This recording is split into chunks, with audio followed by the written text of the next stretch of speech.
Assalamualaikum warahmatullahi wabarakatuh. Pada kali ini saya ingin kongsikan ada 10 menu yang mengandungi daging babi yang biasa yang boleh didapati di Malaysia ini. Berasaskan apa yang telah saya buat kajian ya. Sesungguhnya yang halal itu jelas dan yang haram itu juga jelas. Bagaimanapun di antara keduanya terdapat perkara yang tidak jelas, yang syubhah, yang mana ramai orang yang tidak mengetahuinya. Ada 10 menu yang ingin saya kongsikan. Semua orang tahu bahawa dalam Islam ni Allah telah mengharamkan daging babi ini dalam surah Al-Maidah ayat 3 yang mana Allah sebutkan hurrimat 'alaikumul maitatu waddamu walamul khinzir. Allah telah mengharamkan ke atas kita ini yang pertama adalah mait sebangkai dan juga waddamu dan juga darah, termasuklah Allah sebutkan damu khinzir, daging babi ini. Cuma bagaimana kita nak mengetahui dari sudut tulisan, dari sudut menu yang ditulis, kebiasaannya yang ditulis dalam restoran atau juga ke dalam produk dan juga sebagainya. Menu yang pertama yang akan ditulis semua orang tahu tentang pork.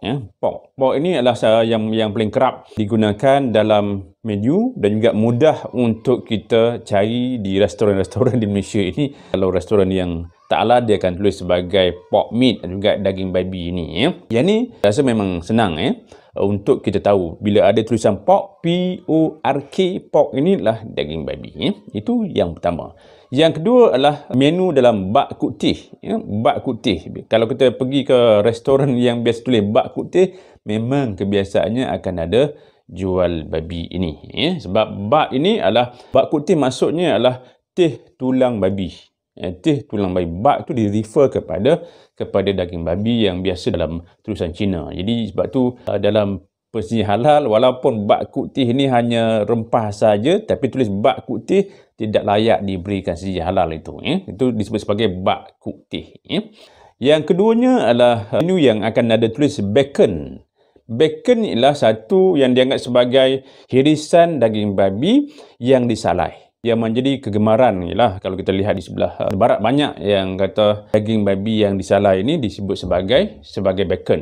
Oleh kerana itu banyak, kalau kita lihat di mereka ini letakkan bersama dengan sandwich, juga letakkan juga waktu nak breakfast. Jadi kalau kata kebiasaan orang Islam yang pergi ke luar negara, kalau yang ada sandwich tu kena berhati-hati sebab dia juga disebut sebagai bacon. Bacon ini dikaitkan dengan daging babi yang disalai.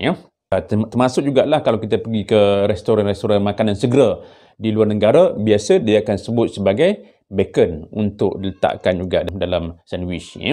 Yang keempat adalah swine. Swine ini adalah istilah lain yang dipanggil kepada istilah babi ini. Juga kalau dalam bahasa Arab disebut sebagai khinzir, tapi dalam hal ini saya kena sebut juga istilah babi sebab babi adalah dalam bahasa Melayu. Dalam bahasa Melayu.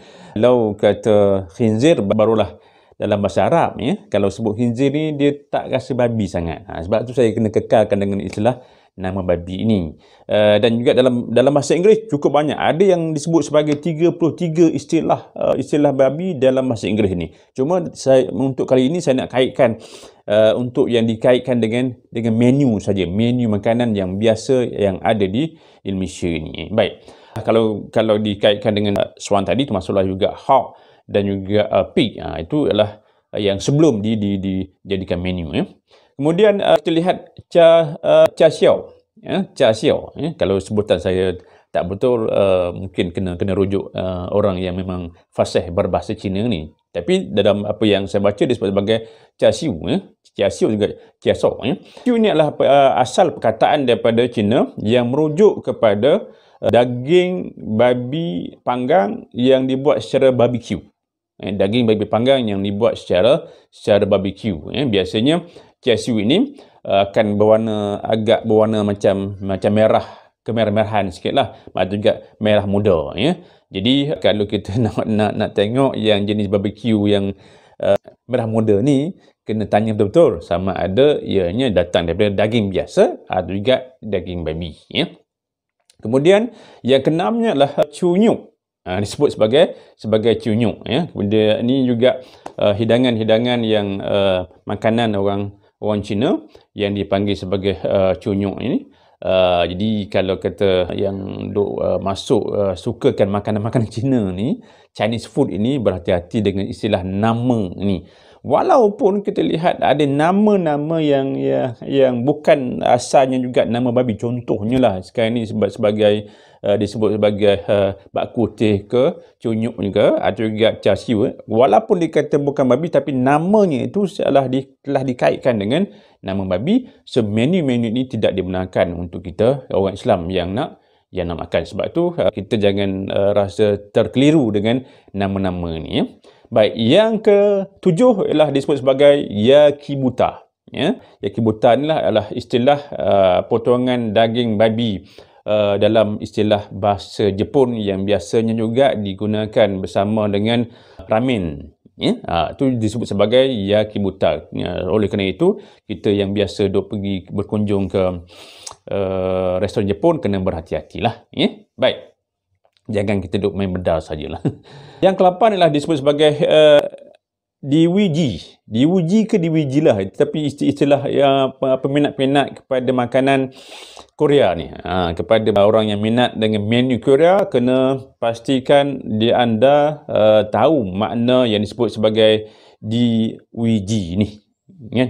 Diwiji ni, ya. Jadi biasanya menu ini adalah seperti menu kalau kata bulgogi ke, atau juga galbi, ni adalah makanan Korea. Sebab sekarang banyak makanan Korea yang telah masuk ke Malaysia, ada yang halal, ada yang tak halal. So kita kena cari makanan-makanan yang tiada tulis menu-menu ini, ya. Baik, yang seterusnya disebut sebagai tonkatsu. Tonkatsu ni berasal juga perkataan Jepun yang bermaksud tulang babi, ya. Tonkatsu adalah maksud tulang babi. Biasanya juga dijadikan kuah ramen, ya. Kuah ramen. Jadi kepada orang yang minat masuk makanan di restoran Jepun yang minat ramen ini, kena lihat juga jangan ada yang ditulis sebagai tonkatsu ni, ya. Yang ke-10 adalah ham, ya. Ham lah, kita pergi hamburger, kan? Dan juga kalau kata orang yang menggunakan istilah ham ini, jangan gunakan istilah ham lah. Ham juga dirujuk kepada peha babi, kan? Peha babi yang dihiris, ya. Hirisan dengan daging babi ini yang kebiasaannya diambil adalah daripada bentuk peha ni, ya. So dalam hal ini kita kena tahu istilah daging babi ini, istilah yang banyak digunakan dalam menu. Itu belum lagi kita bincang istilah-istilah daging babi dalam perubatan, dalam kosmetik, yang itu kita akan untuk siri-siri yang lain. Ini hanya untuk fokus kepada menu-menu yang mengandungi menu daging babi dalam makanan. Oleh kerana itu, kita sebagai seorang pengguna yang minat nak makan harus boleh. Cuma kita kena ketahuilah bahawa istilah-istilah yang dikaitkan dengan babi ini, juga yang paling utama, carilah yang ada logo halal. Yang ada logo halal itulah yang seharusnya kita kena masuk, kita kena makan. Yang lain kalau kata was-was, tinggalkan. Apatah lagi dengan nama-nama ini. Sebab kita kena faham bahawa babi istilah bahasa Melayu, khinzir istilah bahasa Arab, juga nama-nama yang saya sebutkan tadi, kadang-kadang kita tak tahu dia merupakan benda yang diharamkan sebagaimana yang telah Allah perintahkan, yang telah Allah firmankan dalam surah Al-Maidah ayat 3 yang saya bacakan tadi. Jadi sekian, Assalamualaikum warahmatullahi wabarakatuh.